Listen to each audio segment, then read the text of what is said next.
Okay, or Wesley. So, what started off as a punishment has seemed to turn into a positive.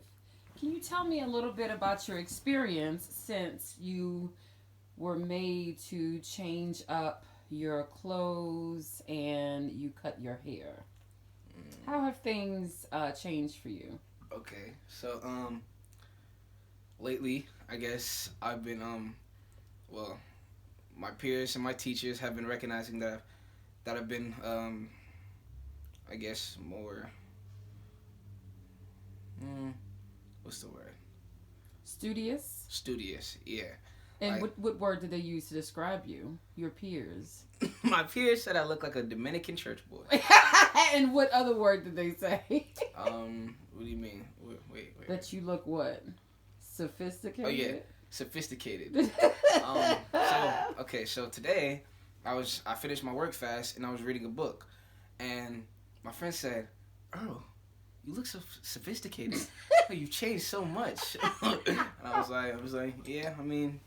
I guess I have to. So, I mean, yeah, I look sophisticated, I guess. So, answer me this. What do you think the point was of me making you wear a shirt and tie and pants and dress shoes and, I you know, guess maybe if my attire changes, then I'll change too. do you think that that's been effective? Yeah, I think it's. I think. I mean, yeah, I agree, but I think it's been effective. But yeah, yeah. Yeah. You've seen a change in yourself? hmm So, there's a reason why I don't wear pajamas to work. Obviously, Because, because if you wore pajamas to work, you would feel lazy at home and at work. yeah.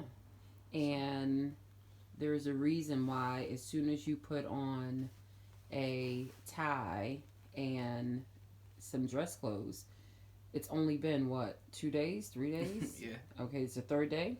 hmm And already from day one, you've seen such a difference. What kind of impact did you think you've had with the adults, like at the school? What have they said? I mean, they just said I look so respectable, sophisticated. I mean, my teachers that have actually seen me have said I've been doing really good in class because I mean I don't know. I guess I have. Okay, so this is the thing. You can wear whatever you want and behave however you want, but considering you're still a kid and you're developing, it's important that you're mindful of your energy. And remember how the other day you were anxious in school and I gave you that crystal. You remember what kind of crystal it was? hmm What was it? I don't remember the name, but I remember what it. Amethyst? Okay. Okay. So you remember what I told you to do with the crystal? You said keep it in my coat or my hand. That's what you said. And when you became anxious, what did I tell you to do? I don't know, but I've been just reading the card and I've just been holding it and rubbing it. Well, that's exactly what you're supposed to do. Remember, I told you that the crystal not only there's for the purpose of bringing you inner balance, but also it's a good focal point to help you focus. Yeah, that's what I do when I'm nervous or when I'm anxious. When I just have a test, I take it out and I just like rub it, or I like to rub it on my forehead. It calms me down. I don't know. You see how I didn't even tell you to do that, and you did it. Mhm. So while the clothes don't have the same medicinal value as Mhm. far as the ability to literally bring you balance, The the clothes is clothes. like a stress ball. Really, it helps Absolutely, focus. I guess. it helps you focus, it helps you remember how you should behave. That's the only purpose of wearing certain clothes and wearing your hair certain ways and things like that. It's not to break your creativity, break your self-expression, not at all.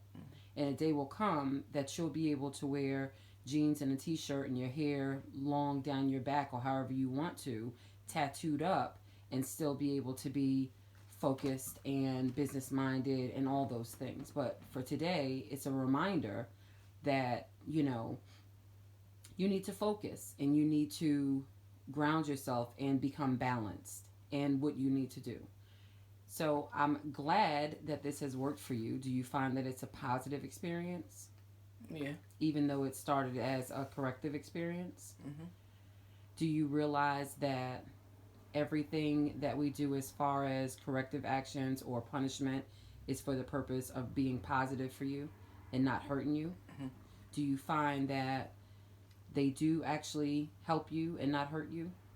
Yeah, I've learned that from this experience. Okay. So the books I make you read and things of that nature, they're I all for don't. the purpose of helping you? Yeah, I don't really mind the books now. I mean, because I know they're gonna help me in the long run, and they've obviously given me a positive outcome and a positive look because I've been getting recognized for just reading a book. So Yeah, um, what did your friends in class say today? You said you they said, finished your work uh, early, yeah, I told them that I look sophisticated. They said I look sophisticated, and you said and they studious. noticed the fact that you were reading a book, and Yeah. they noticed the title. Mhm. And what was the title of the book? Grow a new body. Have you You should read it. It's good. really? So tell me what you thought about Grow a New Body. It's good. It's about what can I tell you about it? Sure. It's about how your mind and your body's so connected, and how if you just calm down and alleviate your stress, and just you don't have to. Sometimes you don't have to work out to do that. You just have to calm down and meditate, and you don't even have to go like chant a prayer or go You just have to just stop your busy mind and just calm yourself. And eventually, if you keep doing that, the all the stress and all the eating too much and all your habits that you've had will melt away, and you'll just be, I mean, your best self. That's what you'll be. Your stress will go away. Your weight will go down. Like I mean, any problem you have, and obviously it's not gonna work automatically, but if you keep doing it, and if you keep going at it, you'll get there. Because stress is a habit, isn't it? Yeah. Stress is something that that becomes a habit for people. Yeah. So that means that you know restoring your peace can become a habit too, right? Yeah. What did you think about the author having sickness and almost dying and literally growing a new body? Yeah, because it said he went to the Amazon. Amazon. Yeah, and he was, and that's what I like because we just learned this in social studies. He was talking about people in the Amazons focus more like a Paleolithic lifestyle, and that's cool because we were just talking about that, and we've most people that today are more short because they don't have a diverse diet as we used to, and people like there was a Paleolithic and the Neolithic age, and now we're in this age where I can't remember the name, but the Neolithic is like well, new era, and basically people or new age, that's what it means. And in that age people were short and pretty big because they would eat more grains and wheat, and they wouldn't have a diverse diet as they used to, and they wouldn't be as good at hunting and gathering. They would be more of a domesticated. They would already have animals on their farm to domesticate and eat, and they already have a farm that they can just make food out of. So they would have everything resources right there, and they wouldn't be as I guess diverse as their ancestors Yeah. used to be. Like back in the day, people didn't have to go to the gym to exercise. No. People didn't have to do something to create exercise. No. Their day, their life, the Would way be they exercise. lived. Absolutely. Thank Just you for teaching me that, by the way. I appreciate that. Just going out and getting some berries would be the exercise for the day, because that's even though it seems like a light walk or something, that's a pretty, if you're going out and getting berries for the whole village, I guess you could say it's a very strenuous activity, especially, and they were migrators, they were nomadic, they weren't staying in one place, they didn't have a permanent settlement, so they would go out and they would move constantly, and always they would just be moving. So there would be no time where they wouldn't exercise. You had no excuse to be fat or to be small, because you would always have the time of day to just go out, pick some berries or move, and you'll be tall in shape. I mean, so the author talked about indigenous living and things of that nature, right? And going to the Amazon with the indigenous people with their healing herbs. How do you think that book partners, or the information you're learning partners with the information that you learned from the Spirit of Intimacy book by Somé? what do you mean? You remember that book, The Spirit of Intimacy? Yeah. So, and it was talking all about rituals and Tribes. things done in tribes, also indigenous people. You know, do you feel like a They connection to that way of living? yeah, they said in the book I'm reading, they said that in like the first few chapters, like the first few pages, they were talking about Ghana, and they were talking about how everything's connected. It's like in the spirit of intimacy, they were talking more about like rituals and family, and like how togetherness and how and community, and they would also talk about like just I can't really describe it, but it had a connection, but I mean I wasn't really thinking about that connection, but yeah, it most Hmm. definitely had a connection. So you notice that indigenous people, even from different parts of the world, Mm. still have very similar practices. You Yeah, know, where like they similar. honor earth, Yeah. they honor the instinct of their body. Hmm. Their body will have the ability to heal itself. Their plants are their medicine. Hmm. And I just want you to know and be connected to that. I know you are not interested in being a vegan or even a vegetarian, but I still want you to have that base knowledge. Actually, this book is giving me more like outlooks on life, I guess, on how I'm eating and stuff. Is like I've been reading it, and it's kind of eye opening, because it's just telling me all these ways how I could have been doing certain stuff without having to change my diet, or with doing little stuff to change my diet, and it's just Mm. and it could really help.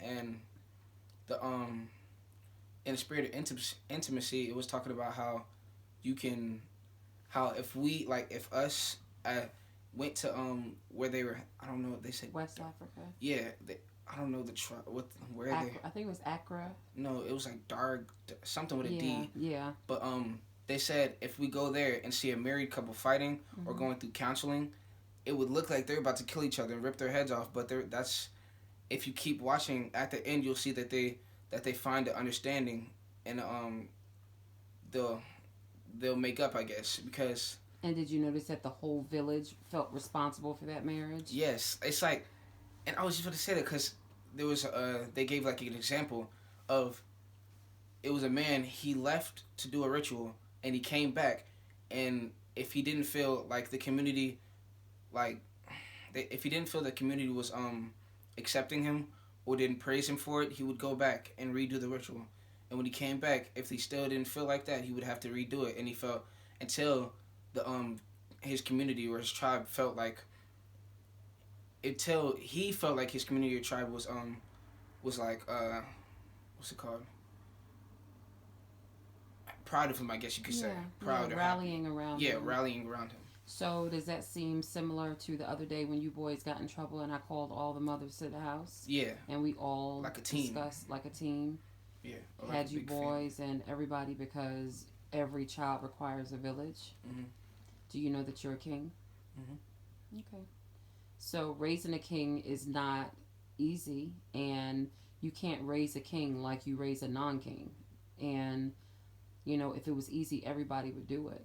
Everybody won't do it. Everybody won't do the tough things. Everybody and every child won't allow their parent to, you know, bring the king out of them or, you know, create a king through them. Every child won't. The fact that, you know, you're an obedient kid, you know, understanding our roles. You have your voice, I have my voice, but you also understand our roles. You respect it. You know it's for your good, and I think it helps that you know that the outcome that we all have in common is for you to that you're a king, right? That you have no choice but to win Yeah. because we're not raising you having any choice other than to win and be successful and change the world and, you know, be a nation builder, right? Mhm. Glad we had this chance to chat. I will be posting this because this is the most impressive thing that has happened in my day. Is seeing your glorious face and your beautiful jerry curl. How luscious those curls are. Let me get a close up of your toupee. Oh, look at that It's toupee. not a toupee.